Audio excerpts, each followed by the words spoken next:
This dipshit. Now, obviously, he looks like he's in mid-cocaine sneeze. But that's because I froze it as soon as the ad was over. And we always have to jag it back on Rumble because he can't, he literally cuts it. Well, okay, guys, because he thinks you're going to lose interest if there's 4 frames without him talking, which, I mean, know your audience. I suppose that's true. This, if you don't know, is the namesake of the former president, Donald Trump Jr., the man with a deviated septum made almost entirely out of caked up Peruvian flake.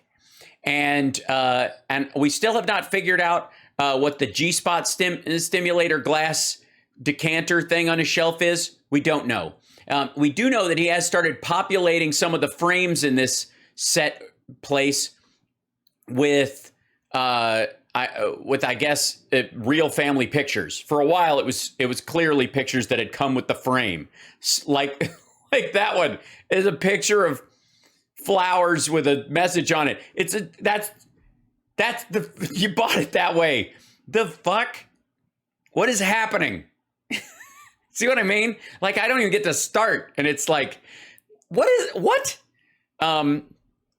Secondly, he's apparently watching Fox in the background. That's not surprising. The surprising part is that he sits there watching a teeny television behind his head. Honest to God, I think he puts a television there just so the people who are sitting on the other side of the desk have something to look at that gives him the illusion they're paying attention to him.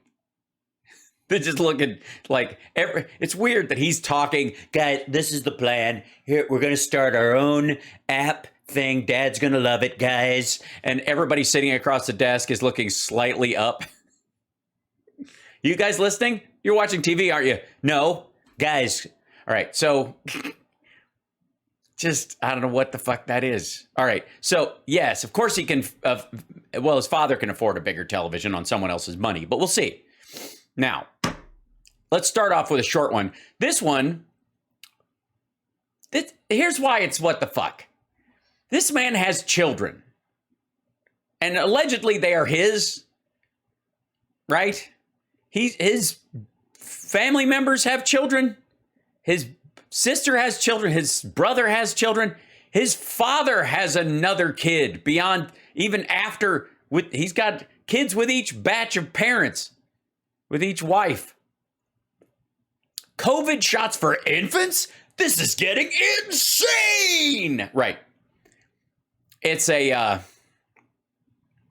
vaccination. He apparently thinks that vaccinating children is crazy.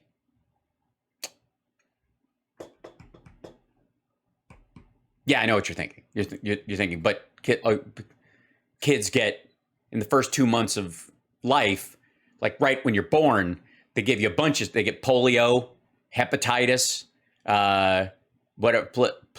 pertussis, whooping cough, whatever it's called. Yeah, I'm gonna. What is it? Pertussis. Thank you. Pertussis, diphtheria, tetanus. They give you a tetanus shot. Yeah, DTaP, rotavirus. Like, they give you a big swath of them. When my kid was born, one of the conversations is, do you get them all at once or do you space them out? Like over a week. Yeah, measles, mumps, rubella. They gotta have them to go to fucking preschool. Like, what parent doesn't know this? His kids aren't that old. Right? This is just stupid. I mean, did they just farm out every element of their parenting? Is that how the Trumps do it? Let's see if he just thinks it's COVID. Like, maybe he cops to understanding polio. Here's a man riddled with fear. He's trying not to watch the January 6 hearings, but it's hard. Every time he turns on the television, even Fox is playing them. Okay, here we go. Well, folks, there it is. As if you needed more stuff to be pissed about. Yeah, why? Oh, more stuff to be pissed about. We're going to be pissed that the FDA has cleared a vaccine for children under 5 for a disease that's killed millions of people and is. I think the CDC just gave it to us. America is now, folks, the only country in the world that had these vaccines to start with, and is the country with the companies that's coming up with the ones that have cleared the FDA hurdles to be given to children. That authorizes COVID shots for infants. Right. And yes, we're ahead of the curve. You'll recall we also had the first vaccines that worked. Yeah. Next, what the fuck are they going to do next? Measles and polio? What is this? The White House confirmed, and prior to, I guess it was Saturday, no nation in the world was giving mRNA shots to kids under 5. The Biden administration. It's the administration. They're forcing it down your throat and up your keister. Has become the first of many things, usually all disappointing to Americans. Yeah, the infrastructure bill, the rescue package, finally getting us out of Afghanistan, hitting 3.6% unemployment. Yeah, all those things. To patriots, to people who are actually from America. As opposed to immigrants, I suppose. To our citizens, to our economy. They've got a lot of firsts, it seems. This is yet another disastrous one. So we are clear, folks. Mm-hmm. We have a baby formula shortage. No, not really. The baby formula shortage is largely handled. Hold on. Let's see. Let's see. Baby formula shortage. Let's see what the current state of that is. To remind everyone, the shortage itself started because a specialty form of baby formula for kids with gastrointestinal issues or the inability to process certain amino acids or proteins was made in one plant because they don't sell a lot of it. They don't make a lot of it. It's only for specialty cases, which is under 5,000 kids a year and out of the millions. And so they make it in this one plant, and that plant's the one that shut down. So it not only took a certain amount out of the regular, but it also removed these specialty formulas. And the people who were really facing the shortage were people who needed this special formula, which they're flying in supplies from overseas to kind of counteract it as this plant opens up. Let's see. Here you go.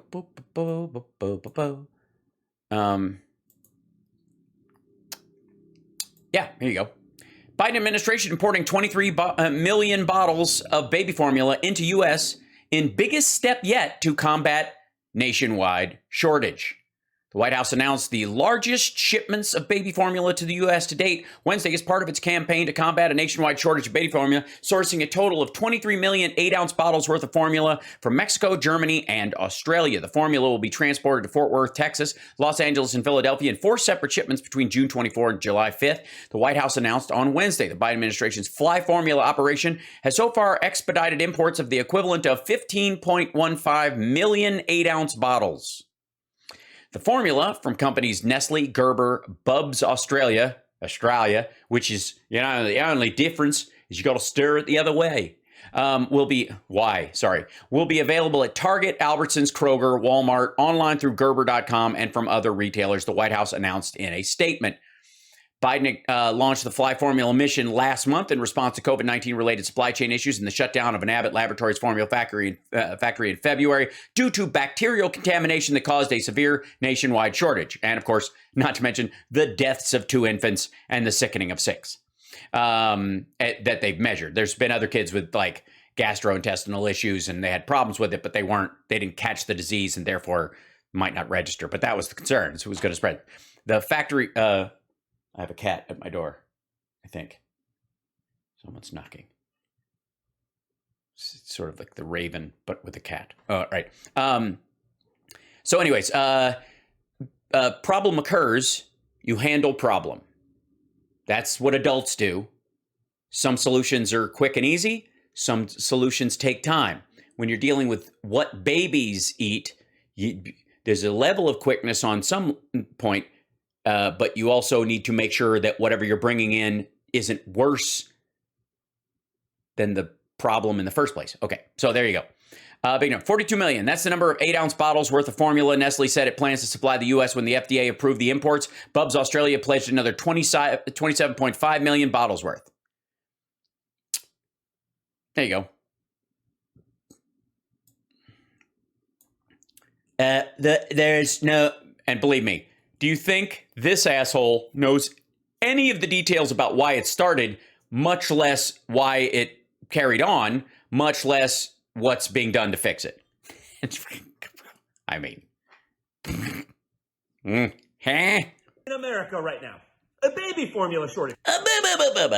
Why is that? Because the one plant that made the specialty formula had Chronobacter and Salmonella. But you know what we got?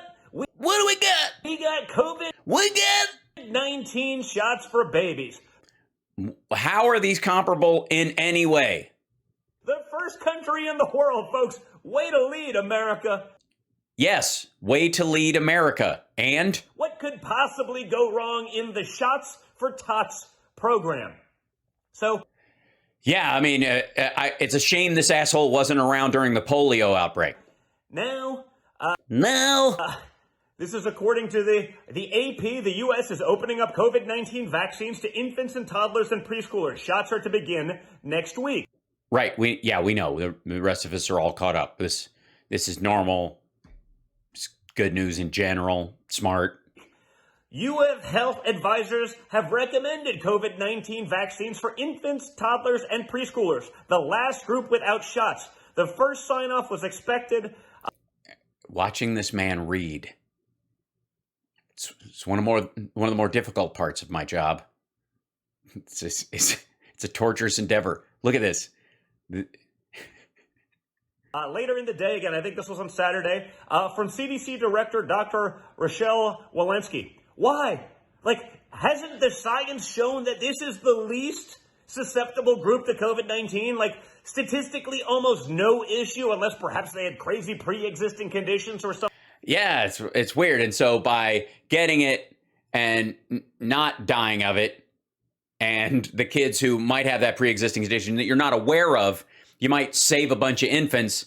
And as long as it's safe and secure for them, yeah. But I mean, they think it's reprogramming your DNA and you're no longer human. I mean, this asshole is clearly falling into the mRNA vaccine thing, is an us versus them, the humans versus proto-humans, that this is a part of the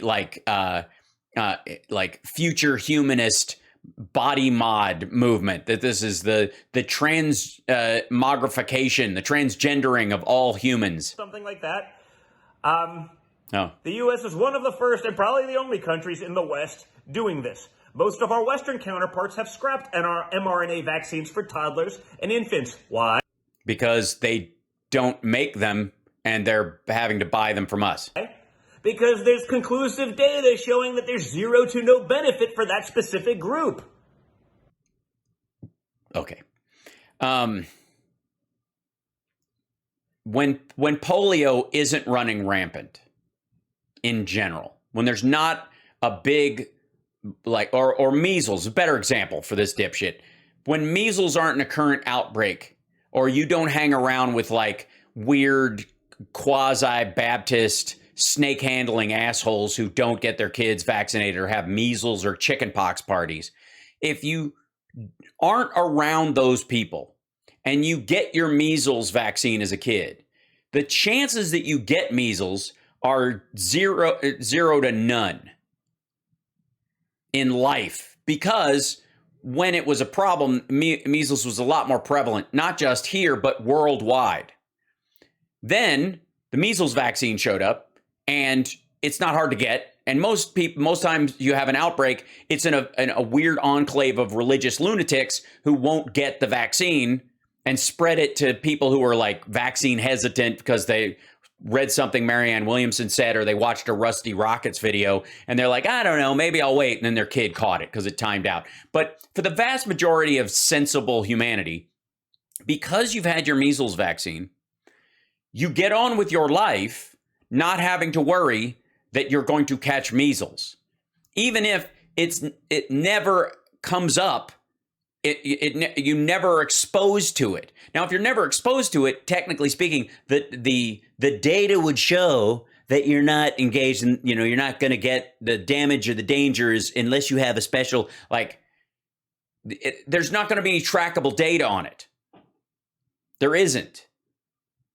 And infants at that size and that age, more often than not, will carry it and be and be symptomatic, and therefore more likely to spread it to people who may have issues. And if they have autoimmune disorders, or their mom doesn't have the vaccine yet because she was pregnant and didn't want to take it, and she just had a kid, and then she hasn't had a chance to get it because she's God knows what else is going on with her, then the kid could get it from a play group, bring it to mom, and then the kid has killed his mother. And that's great work, kid. That's the idea. It's just stupid. And we don't know what could be the long-term effects. Obviously, we developed tails. Prehensile, I'm hoping for. And I want slit eyes. I want to blink both directions. I want to blink this way and this way. And if I have to live off of liquefied humans in a milkshake, I'll drive to New Mexico to Area 51 and crawl down one of the holes and feed myself once a year, gorging on the remains of innocent victims. And then I'll just, go back to, what would I do as a lizard person? Real estate, I guess. That seems like the best business. Because it hasn't been around that long. So... Yeah. You're telling me that calling something Operation Warp Speed isn't making people feel better?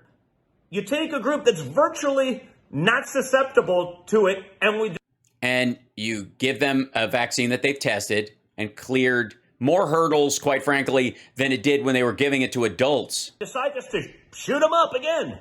Yes, we're shooting them up. They just tie the kid off. It's different when you vaccinate a child. You have to tie the rubber around it and give it a big tug and like that. The hard part of the mRNA vaccines is, of course, cooking it in the spoon. Why are we one of the few countries authorizing this thing?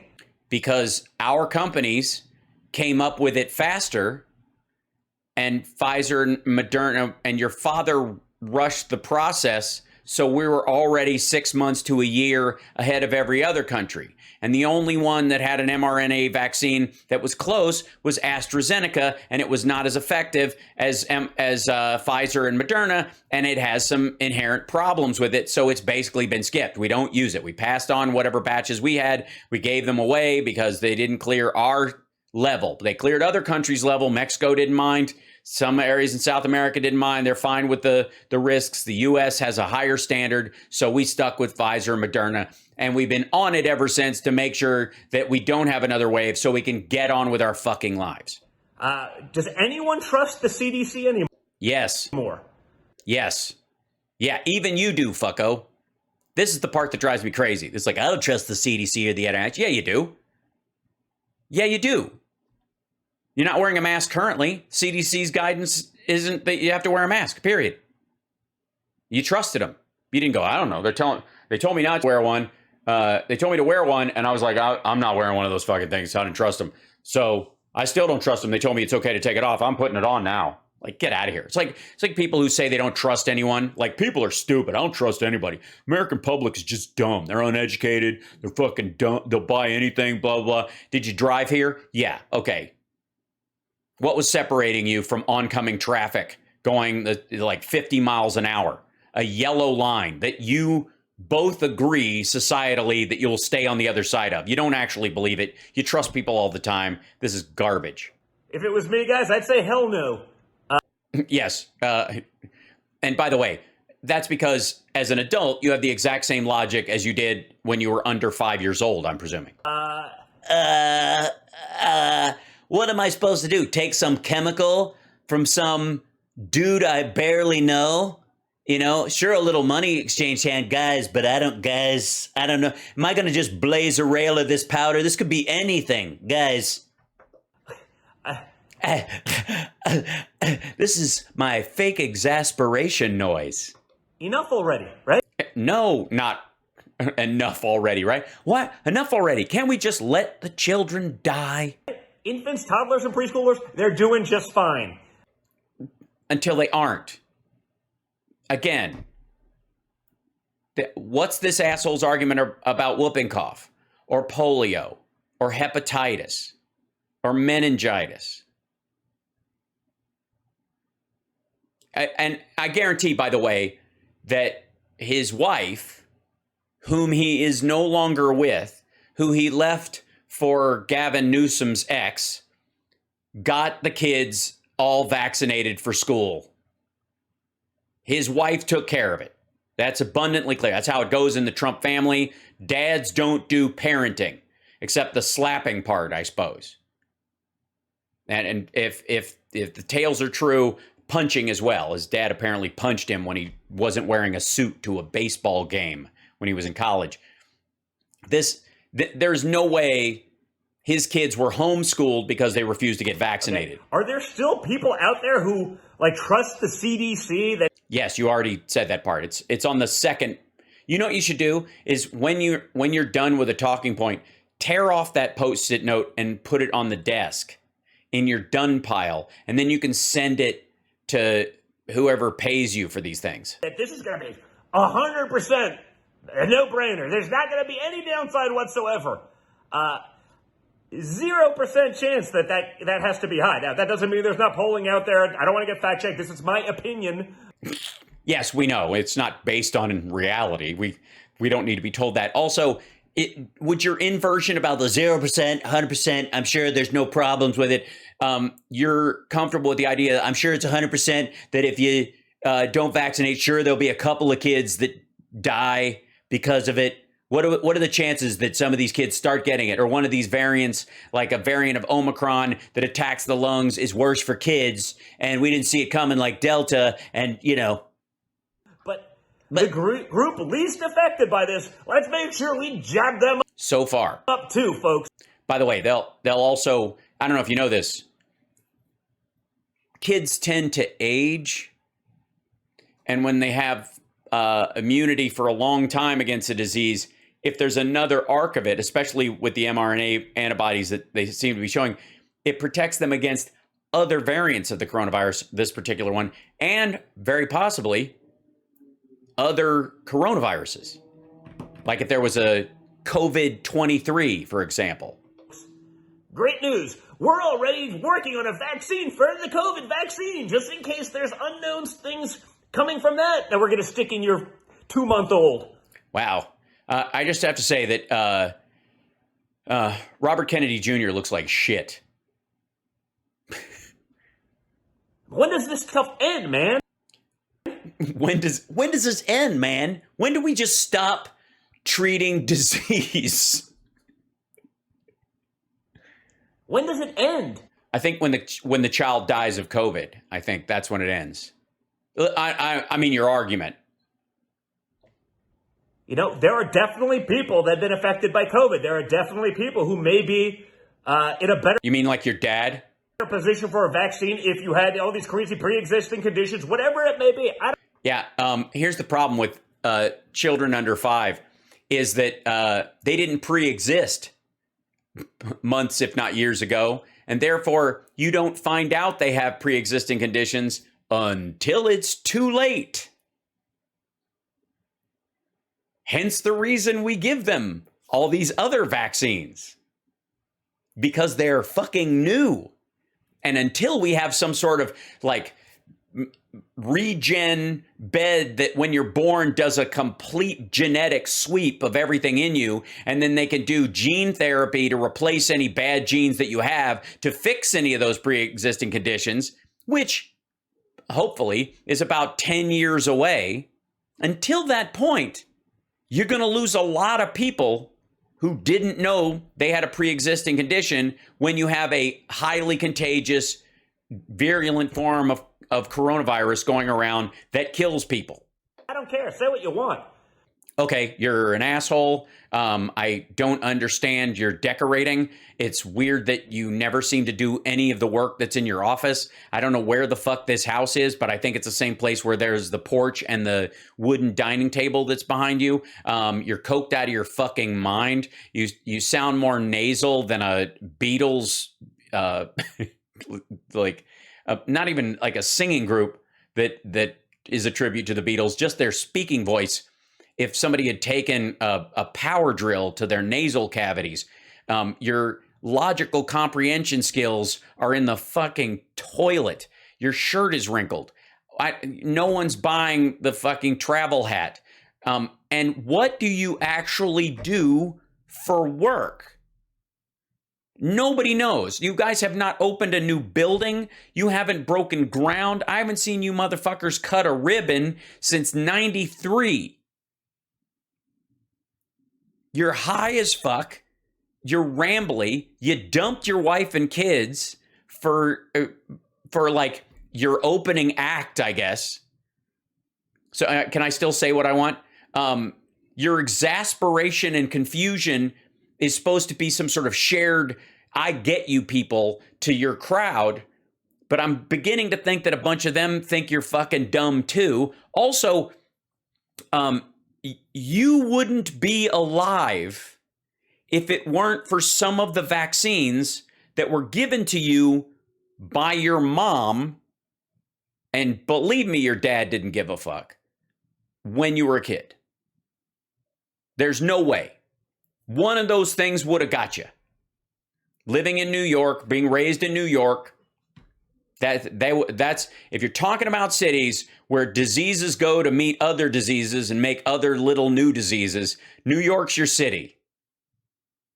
I mean, what New York is to airborne contagion what Vegas is to STDs. I'm just saying, what happens in Vegas and New York doesn't stay there. It travels. But yeah. This is scary stuff right here. No, it is not. It's scary that a grown man has this reaction to it and thinks it's normal. Also, you look like you broke into that house. It's probably the same parents taking their kids to drag shows and saying, that's wonderful, or the people queuing up in line for this.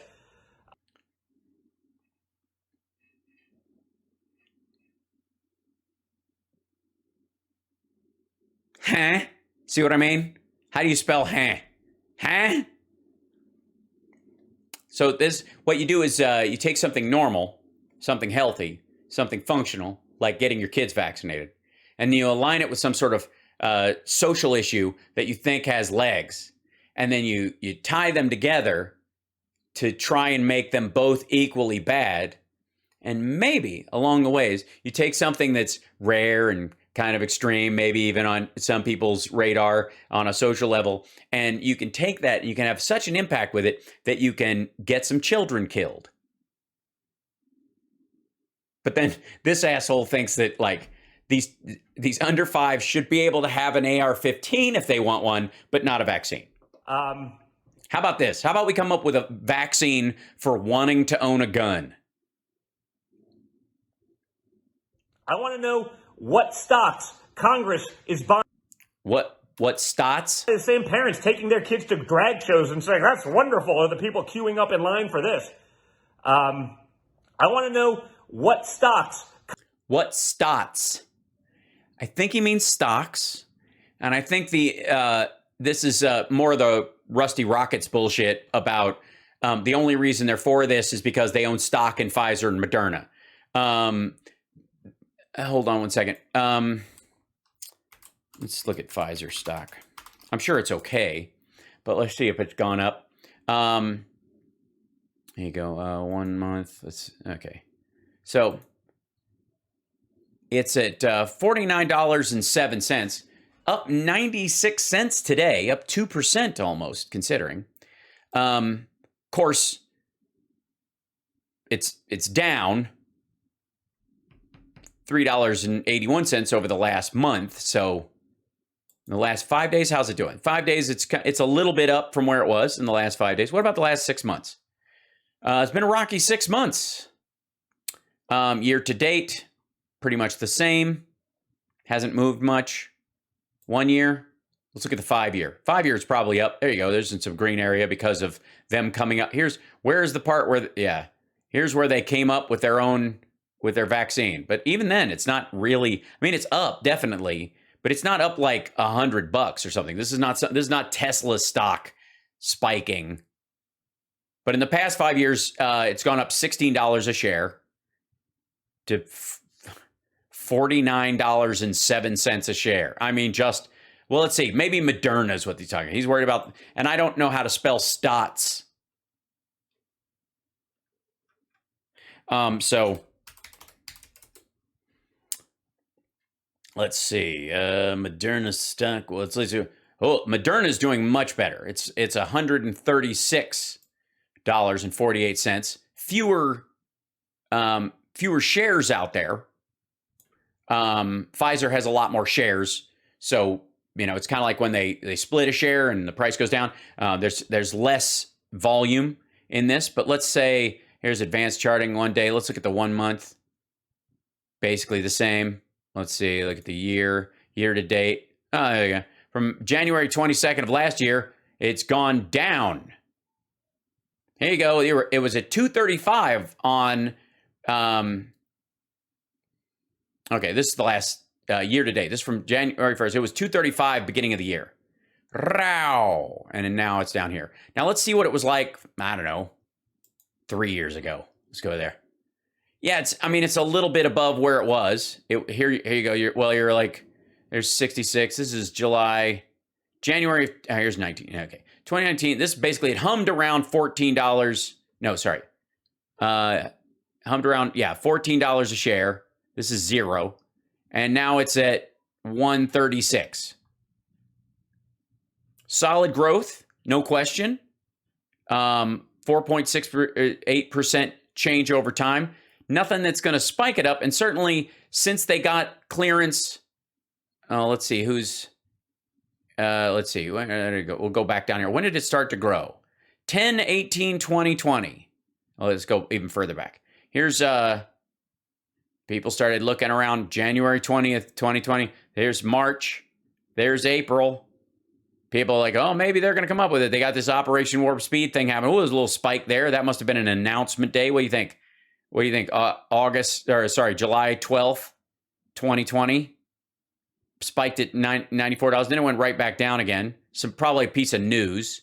And then emergency clearance under the Trump administration. What do you think? Right about here? Right about, they got it I think they got it in November, right? Is that right after? Yeah, right about here. Cleared it, and then but there was really no, like the plan, there was no plan to get it out. So the highest point it reached right here was in 2021. Then it dumped back down a little bit, just kind of jagging around normal, like investors getting interested in it, but going up. And then the Biden administration rolls out a plan to actually get it into people's arms over the course of a few months. And then, of course, August, it's at $413 a share. Went all the way up to $449 in September of 2021. That's a lot. And now it's at $135. Like that's a huge spike. That's crazy. And then it just, so a bunch of people who jumped in right here made a bunch of money. If they got out here, they were fine. And they lost a shit ton of money if they didn't. But it's crazy. Congress is buying the second they announce this and probably start trying to mandate it or whatever, because it's probably just a get-rich-quick scheme for them. Yeah, totally. Yep. Yeah. No one, you know what I hate is when, let's see,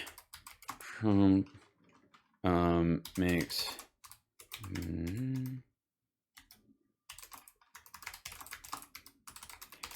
there's a,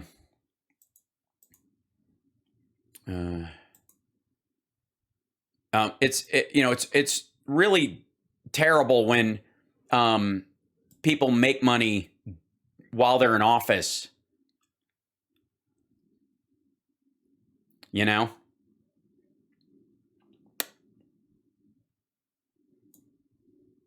Don't get me started on Ivanka and Jared.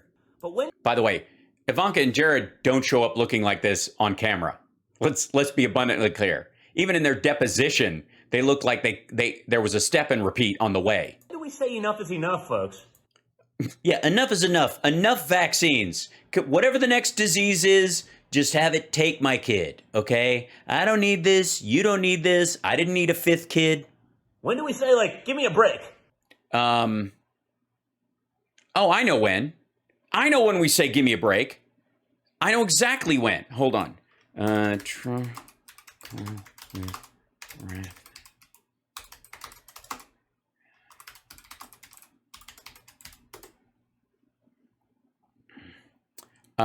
Let's see.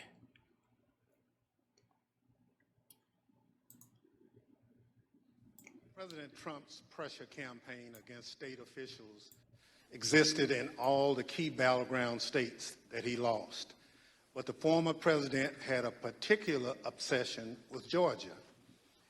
Here is the president on the afternoon of January 6th, after his own attorney general warned him that the claims you are about to hear are patently false. Hold on, wait.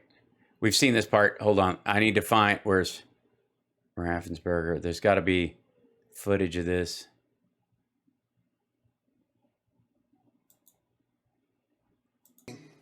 Location, but we were following wait times in line. In the afternoon, our average wait time was 3 minutes statewide that we were recording for various precincts, and it actually got down to 2 minutes. Yeah, because everybody was voting from home and by mail because COVID.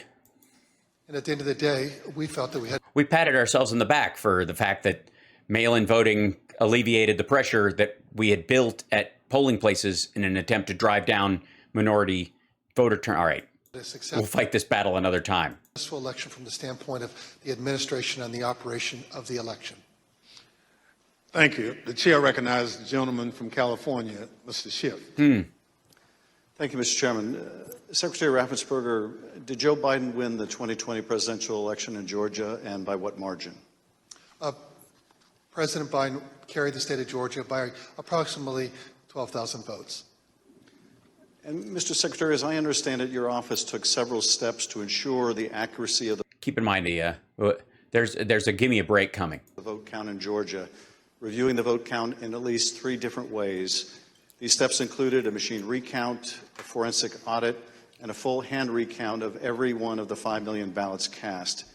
Did these efforts, including a recount of literally every ballot cast in the state of Georgia, confirm the result?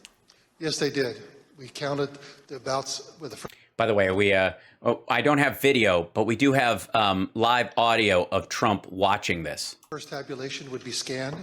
Then when we did our 100% hand audit of the all 5 million ballots in the state of Georgia, all cast in place, all absentee ballots, they were all hand recounted, and they came remarkably close to the first count. And then upon the election being certified, President Trump, because he was within 0.5%, could ask for a recount, and then we recounted them again through the scanners, and we got remarkably the same count. 3 counts, all remarkably close, which showed that President Trump did come up short. Okay, why didn't they? They had to show the. Where's the audio of him? Hold on, I need the audio of him calling. With this, it said it in the title. I need to find it. Hold on one second.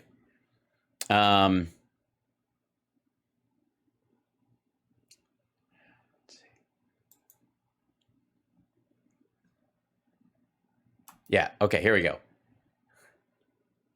To get rid of the ballots, because the ballots are unsigned, the ballots are corrupt. And they're brand new, and they don't have seals, and there's a whole thing with the ballots. But when are we going to hear people say, give me a break? The ballots are corrupt, and you're going to find that they are, which is totally illegal. It's more illegal for you than it is for them, because you know what they did, and you're not reporting it. That's a criminal offense. And you can't let that happen. That's a big risk to you and to Ryan, your lawyer. That's a big risk. Secretary Raffensperger, after making Hold on. President Criminality. Hold on. Play it. You want to find the right answer, Brad, instead of keep saying that the numbers are right. So look, can you get together tomorrow? And Brad, we just want the truth. It's simple, and everyone's going to look very good if the truth comes out. It's okay. It takes a little while, but let the truth come out. And the real truth is I won by 400,000 votes at least. So what are we going to do here, folks? I only need 11,000 votes, fellas. I need 11,000 votes. Give me a break. There you go. When are we going to finally? When are people going to say We start trying to mandate it or whatever, because you know it's probably just a get-rich-quick scheme for them. But when do we say enough is enough, folks? When do we say, like, give me a break? That's how you know that Don Jr. has been watching the hearings. Because like his dad, he has a very porous, smooth brain, and any seed that falls on it is immediately absorbed and regurgitated instantly. The reason he's saying, come on, guys, give me a break. When are we going to say give me a break? It's because he just reheard this call again. I need 11,000 votes. Give me a break.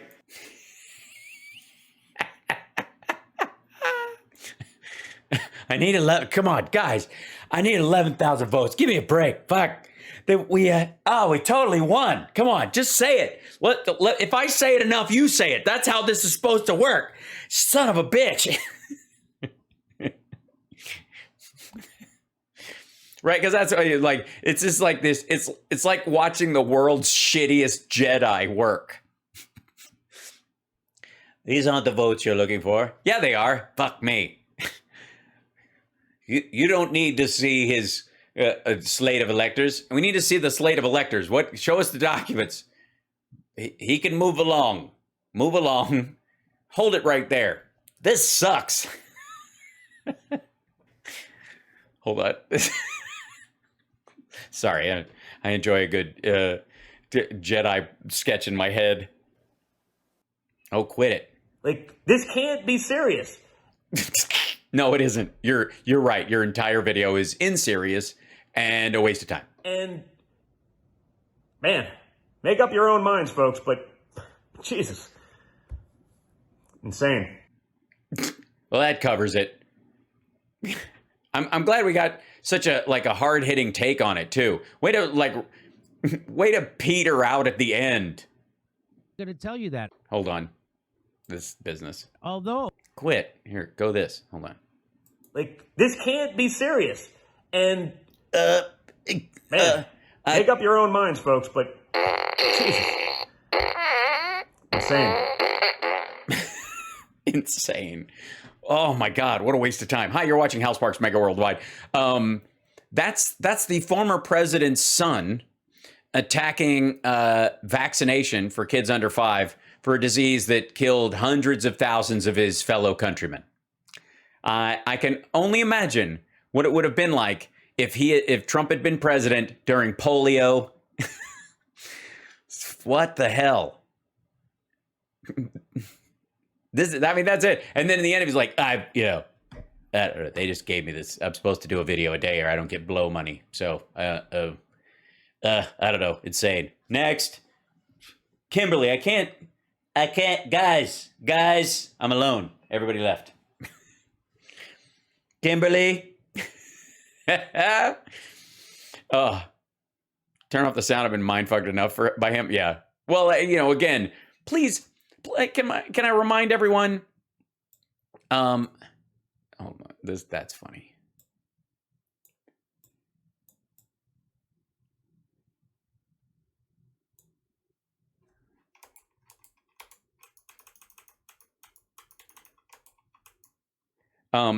Whatever you do, don't take this asshole seriously.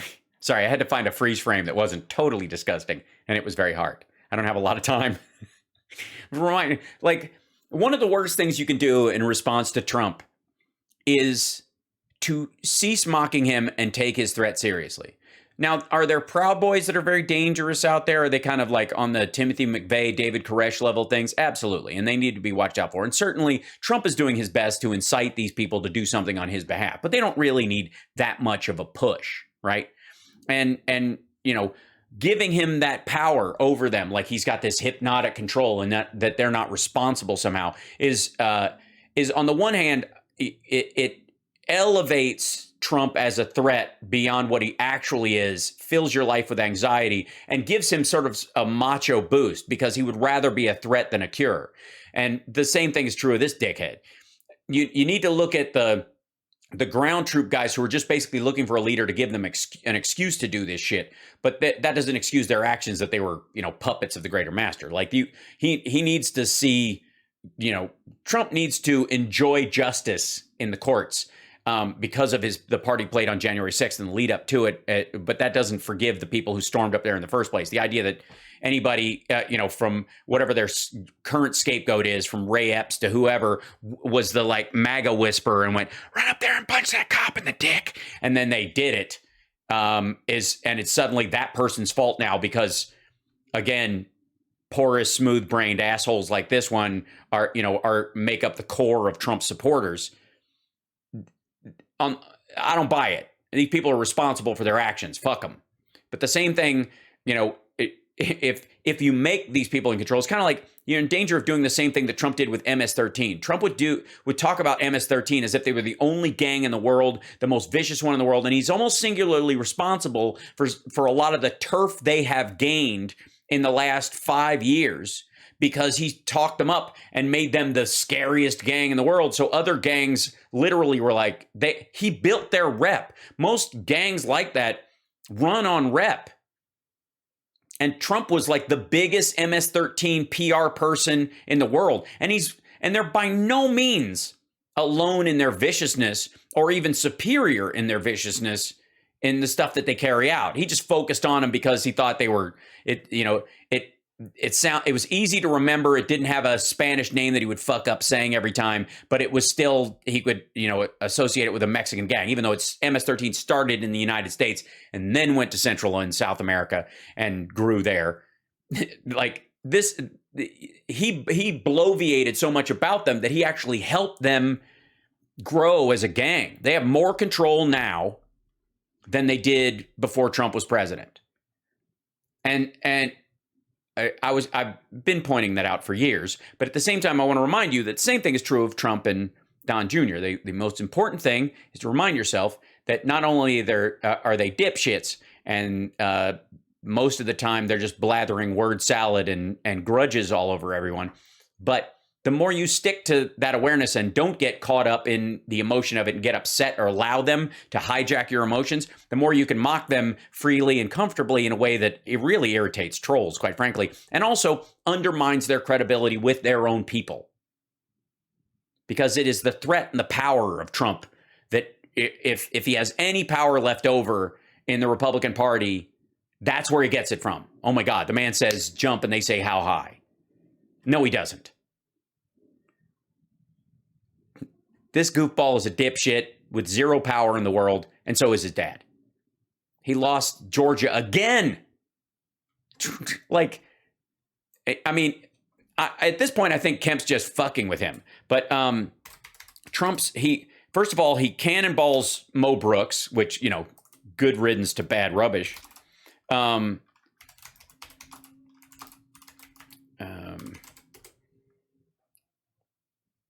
Yeah. There you go. Hold on one second. See what I mean? Never. Trump's very bad day in Georgia. Trump congressional candidate Vernon Jones was defeated in June 21st runoff. Trump has been famously obsessed with Georgia politics for the past few years, but he doesn't have much to show for it. In November 2020, he became the first Republican since George H.W. Bush to lose the state in a presidential election. He will lose it again, by the way, hands down. His effort to reverse that defeat led to some of his most egregious, potentially criminal post-election wire pulling, as documented in the hearings, blah, blah, blah. So far, Georgia has also been a real disaster zone for Trump's plan to show his continued dominance of the GOP via endorsing candidates in the 2022 Republican primaries. As candidates for governor, secretary of state, attorney general, and insurance commissioner all lost in Georgia's May 24th primary, despite Trump's heavy commitment of time and energy to the state. Yeah, he did a teleconference, guys. He called in. He phoned it in. That's all Trump has to do. The renominations without runoffs of his arch enemies Brian Kemp and Brad Raffensperger was particularly bitter. The drubbing continued on June 21st. The same day, Raffensperger and two other Georgia witnesses offered riveting testimony on Trump's post-election lies and smears before the January 6th committee. Down in Georgia, two Trump-endorsed congressional candidates, Jake Evans and Vernon Jones, lost their runoff elections badly. In the 6th district, Evans was trounced by Rich McCormick 67% to 33%. This is in the Republican Party in Georgia. And in the 10th district, where Jody Heiss foolishly gave up his seat to be Trump's candidate for Secretary of State, and Jones won only 26% to trucking executive Mike Collins 74%. The ex-presidential brand didn't mean a whole lot. It's important to note that this defiance of Trump's wishes by Georgia Republican voters does not necessarily reflect a repudiation of his toxic ideology. McCormick reached out to Trump immediately in his moment of victory. Yeah, because he needs those for the general. But you have to do that or he'll attack you. It's not about control. It's about Trump is going to keep these voters home. It's bad for all of you. It's going to fuck up Herschel Walker's race. It's going to fuck up McCormick's race. It's going to screw the pooch on all these fronts. It could very well give Stacey Abrams the state. And it's all because of Trump and his dipshittery and his dipshit son and their grudge politics. Oh, it's so good. So good. So I'm just here to remind you, do not take these people seriously. That is the one thing that they weaponize better than anything else, is that once people take them seriously, and I don't mean that you don't take seriously like threats of violence and that kind of stuff, like that, but them as human beings. And constant mockery is the one thing that will not only diminish their energy as people, but also that it's the one thing their supporters think they're impervious to.